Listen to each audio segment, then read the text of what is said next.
মানুষের কিন্তু রাজনীতিবিদদের উপরে আস্থা চলে যাচ্ছে, যে তারা হুম, তারা শুধু চীনের টাকা। আমি যেটা দেখি বিভিন্ন জায়গা থেকে যেসব তথ্য পাচ্ছি, এমনকি আমার এলাকা মাদারীপুরের শিবচর, তার থেকে আমি যে তথ্য পাচ্ছি যে বিএনপিরও কিন্তু তার নেতাকর্মীদের উপরে তেমন কোনো কন্ট্রোল নেই। এখানে অনেক আওয়ামী লীগ নেতা যারা অনেক দুর্নীতি করছেন, দুঃশাসন করছেন, অত্যাচার করছেন, তাদের পক্ষ হয়ে কিন্তু বিএনপি মানে অনেক জায়গায় ভাড়াটে হিসেবে কাজ করতেছে। আমার শিবচরে তাই করতেছে। তো এটা দুর্ভাগ্যজনক যে এত বড় একটা উম, আন্দোলনের পরে যখন একটা একটা মুক্ত পরিবেশ হলো, সেইখানে আহ, বাংলাদেশের বর্তমান অবস্থা মাৎসন্যয় কালের মতো দিকে যাচ্ছে। সেই অবস্থায় কিন্তু বিএনপি রাজনৈতিক ভবিষ্যৎ ভালো থাকবে না যদি দেশে এই অরাজকতা হয়। এই যে চাঁদাবাজি, চাঁদাবাজি আপনার হচ্ছে, এই বনানীতে চাঁদাবাজি হচ্ছে, মিরপুরে চাঁদাবাজি হচ্ছে, চাঁদাবাজটা চেঞ্জ হয়ে গেছে। তো এটা তো আমরা চাই নাই, এটা তো আমরা আশা করি নাই। যার ফলে মানুষ কিন্তু দেখবেন রাজনীতি বিমুখ হয়ে যাচ্ছে। আমি দেখি বিভিন্ন কমেন্ট করে, কেউ কেউ বলেন যে এই অরাজনৈতিক সরকার, অন্তর্বর্তী সরকার 10 বছর থাকুক, কেউ বলে 5 বছর থাকুক। অর্থাৎ তারা রাজনীতিবিদদের হাত থেকে মুক্তি চান, চাঁদাবাজির হাত থেকে মুক্তি চান। বিএনপির এখন কঠোর হওয়া দরকার, বিএনপির এখন কঠোর হওয়া দরকার, যে তার কর্মীরা যেন চাঁদাবাজির সাথে জড়িত না হয়ে যায়। এবং এটা হচ্ছে, কিন্তু বললেই হবে না। সম্প্রতি কিন্তু অনেকগুলি ব্যবস্থা নিয়েছে এবং অনেককেই বহিষ্কার করেছে, অনেককেই বলা হয়েছে। এবং আজকেও যদি দেখি যে বিএনপি চেয়ারপারসন জনাব তারেক রহমান কিন্তু বলে দিয়েছে যে এই ধরনের ঘটনার জন্য বিএনপি কোনোভাবেই কাউকে প্রশ্রয় দেয় না এবং তাদের ঠাঁই বিএনপি দেয় না। এই কথাগুলি কোট আনকোট আমি বলছি যে, এবং তারা বলছে বিএনপির নাম ভাঙিয়ে অনেকে এই ধরনের কার্যক্রম করার চেষ্টা করছে বিএনপির উপরে দায় দেওয়ার জন্য। এটিকেও আপনি কি বলবেন, ব্যাপারটা কি এরকম কিনা? এই যে বললেন না যে বিএনপির নাম ভাঙিয়ে, ঠিক আওয়ামী লীগও কিন্তু একই কথা বলতো যে আওয়ামী লীগের নাম ভাঙিয়ে এখানে।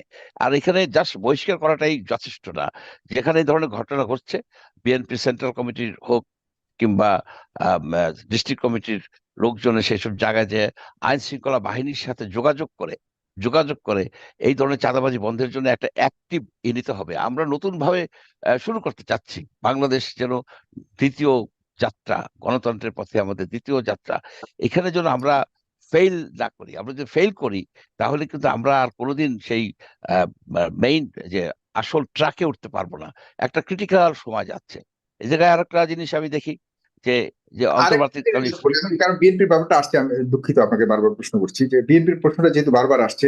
বিএনপি 15 বছর ক্ষমতার বাহিরে ছিল, তারাও তো ক্ষমতায় ছিল একসময়, এবং তাদের ওই ক্ষমতার মধ্যে তাদের ভুল ভ্রান্তির জন্য কিন্তু তারা প্রায় 15 বছর এই ঘানি টানতে হয়েছে এবং এই নির্যাতনের মাধ্যমে তাদেরকে দেখা যাচ্ছে যে প্রায়শ্চিত্ত করতে হয়েছে।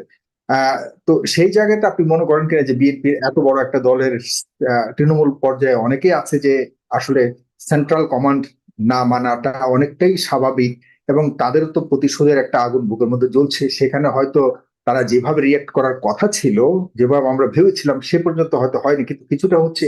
এটাকে আপনি ঢালাও ভাবে পুরো বিএনপির উপর দায় দিতে যান পারবেন কিনা? একটা হচ্ছে যে আপনার প্রতিশোধ স্পৃহা, প্রতিশোধ স্পৃহা আহ এটা আছে, সেটাকে কন্টেইন করা কঠিন। কারণ অনেকে আপনার 20 বছর 15 বছর 50টা মামলা 25টা মামলা খেয়ে সর্বনাশ হয়ে গেছে, তাদের তাদের ভিতরে একটা প্রতিশোধ স্পৃহা আছে। সেটাকে কন্টেইন করা কঠিনই হবে, তারপরও করতে হবে। কিন্তু আবার অ্যাট দ্য সেম টাইম, যখন আপনার চাঁদাবাজি, এই যে ফুটপাতের চাঁদাবাজির যে হাত বোতল হয়, কারণ বাজারের চাঁদাবাজির যে হাত বোতল হয়, এটা তো অ্যাকসেপ্ট করা যায় না। রাজনীতির এখন প্যারাডাইম হচ্ছে, বাংলাদেশের রাজনীতির আওয়ামী লীগ বলেন, বিএনপি বলেন, কিংবা আগের যে জাতীয় পার্টি ছিল তাদের বলেন, যে তারা হচ্ছে কি প্যারাডাইমই হচ্ছে যে চাঁদাবাজি। এবং দখল করে নিচ্ছে, কি দখল করে, ব্যবসা প্রতিষ্ঠান, খেয়াঘাট, এই, রাস্তাঘাট, টোল প্লাজা, এইসব জিনিসকে তারা দখল করে নিচ্ছে।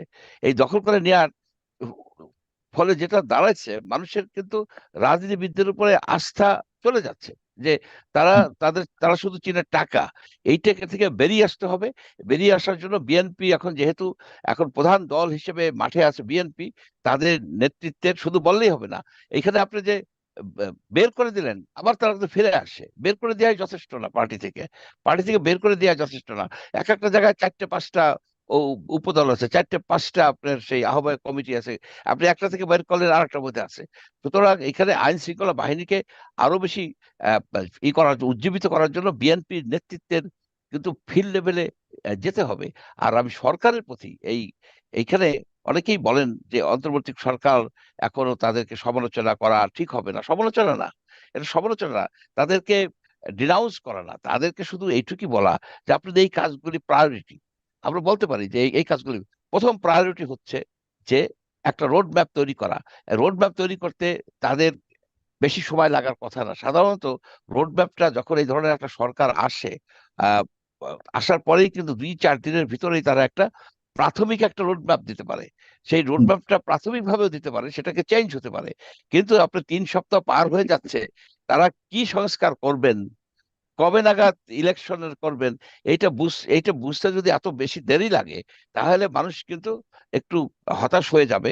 এটা বুঝার কোনো, এখানে তারা কি সংস্কার করতে চাচ্ছেন, তারা সেই সংবিধানকে নতুন করে, এই যেটা ডক্টর আলী রিয়াজ সাহেব বললেন যে সংশোধনকে, সংবিধানকে বাতিল করে নতুন এটা করা হবে, এবং এই কথাটা খুবই সিগনিফিক্যান্ট যে আলী রিয়াজ এবং আমাদের জিল্লুর রহমান, এরা দুইজন এই ডক্টর ইউনূসের সাথে দেখা করার পরের দিন তারা যখন এটি দিলেন, এই এই পরিকল্পনাটা, এটা আমার কাছে মনে হচ্ছে যে একটা অশুভ উদ্দেশ্যে এটা দেওয়া হয়েছে।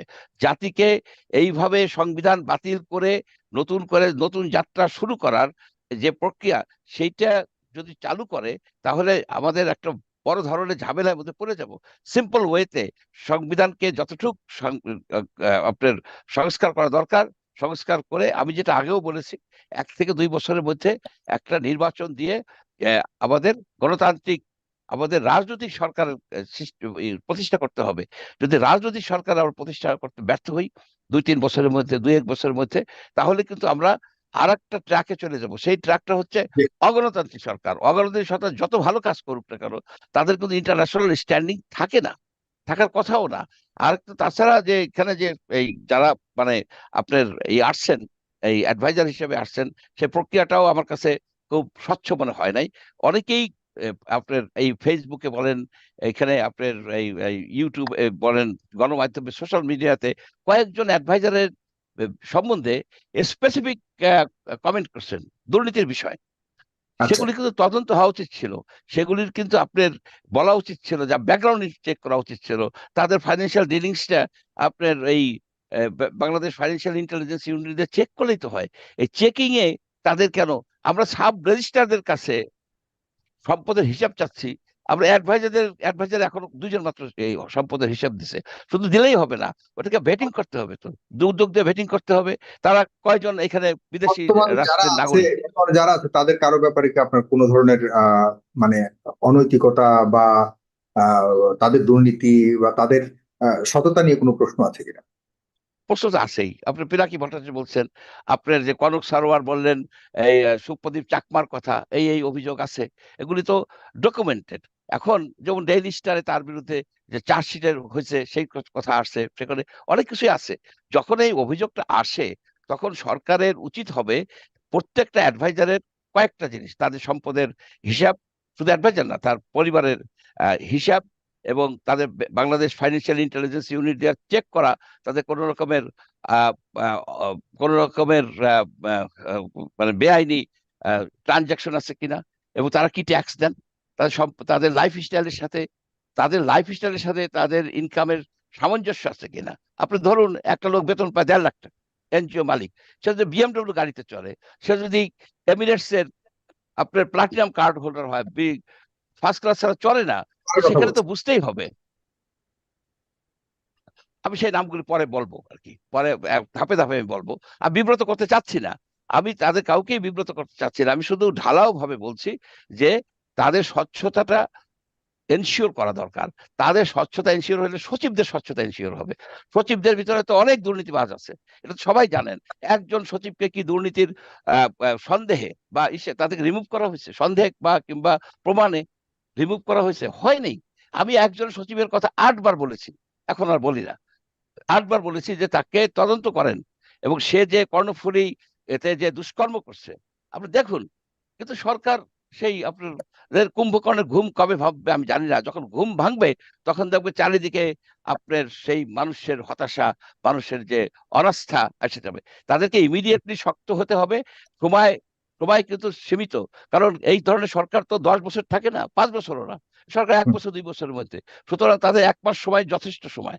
এই সময় আমি ক্রিটিসাইজ করতেছি না, আমি বলছি যে আপনারা সতর্ক হন, আপনারা স্বচ্ছতা এনশিওর করেন। কারণ আমাদের প্রধান সমস্যা হচ্ছে দুর্নীতি, আমাদের প্রধান সমস্যা দুর্নীতি।